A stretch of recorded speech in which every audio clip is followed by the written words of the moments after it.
I think the whole word sustainability, there's greenwashing that happened in the past decade. Now it's, sustainability washing. Everybody's saying they're sustainable. What does it mean? It's a slippery slope. Everybody from Exxon all the way down to the local granola company is talking about sustainability. The consumer hears sustainability and they're like, yeah, I want to be a part of it, but now everybody's talking about it, so who do I believe? For us, it's always that balance of we need to have a profitable business model, we need to have a product that people can then believe in, and then you can always be doing it better. And sustainability is kind of like, I don't know, it's kind of like writing a poem or something. It's like never done.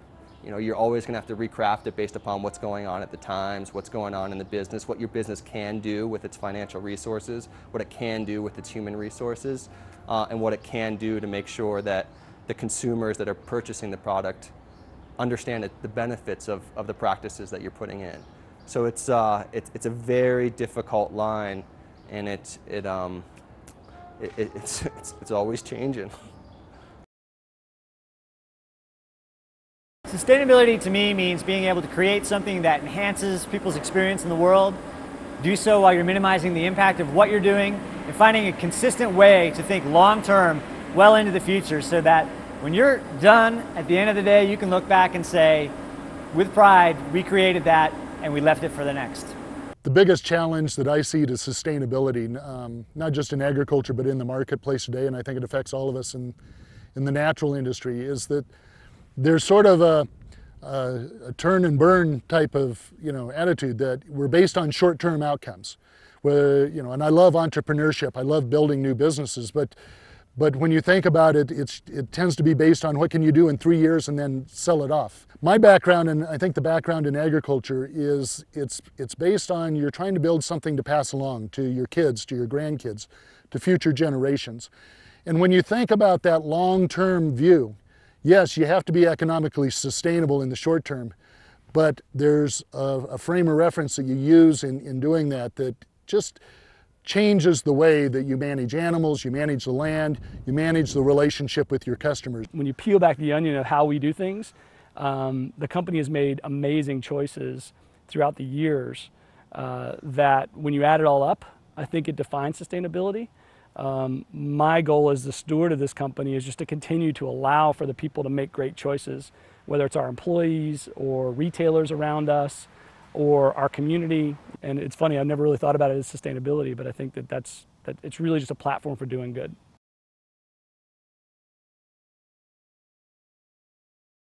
A few years ago, we actually commissioned a life cycle analysis on a 6-pack of fat tire.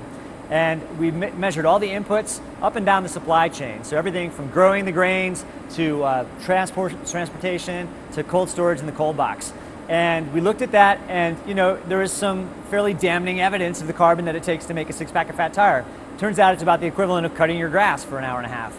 So we wanted to make that information transparent because we wanted to show exactly what was going into and out of this process. And so we found that only 4% of that embodied carbon was here in the production at the facility, but that other 96% were not absolved of that because that's up and down the supply chain. So that shows us where can we help some of our contractors and our vendors make changes in their process? How can we help them better some of their systems to overall minimize the impact? And it was eye-opening, and we published it. And I think that's a great thing too. If you can show that transparency to folks, that's a big step in the idea of debunking the myth here, I believe, of greenwashing. When I think about agriculture and I think about these guys, sustainability talks about understanding the complex relationships in nature, the relationships even in the marketplace. We always say in the buffalo business that you got to have environmental sustainability and you have to have economic sustainability, and they go together.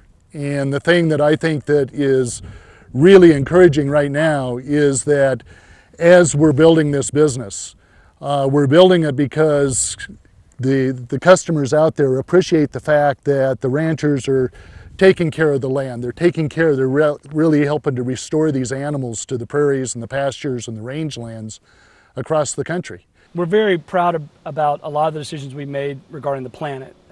We do not put our bottles, recyclable glass bottles, that we don't put in boxes. Big downfall, we don't get to market as well. Giant upside for the planet. the point is that we're committed to doing it right, and we make little decisions all the time. However, when you talk about the biggest success, I think that I go back to the people part. The sustainability part, or that platform of doing good, doesn't happen without the people. So pouring into the people is where I get choked up and I get really excited about it. That's really my passion. And then those people go out and make the decisions every single day on how to build a great company.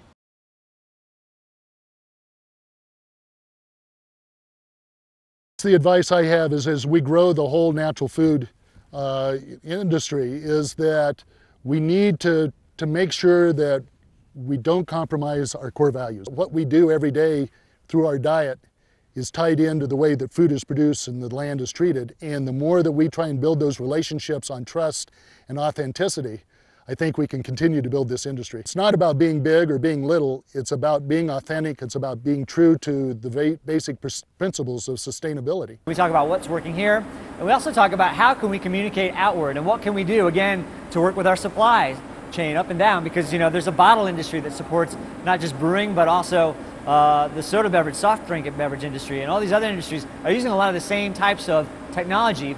How do we all work together with our vendors and our contractors to make sure that everybody has the same information to do things in the most environmentally friendly fashion? I think having these dialogues amongst somewhat disparate groups of folks, large corporations, small, multinational, beer, soft drink, I think that's really a tremendous benefit to all.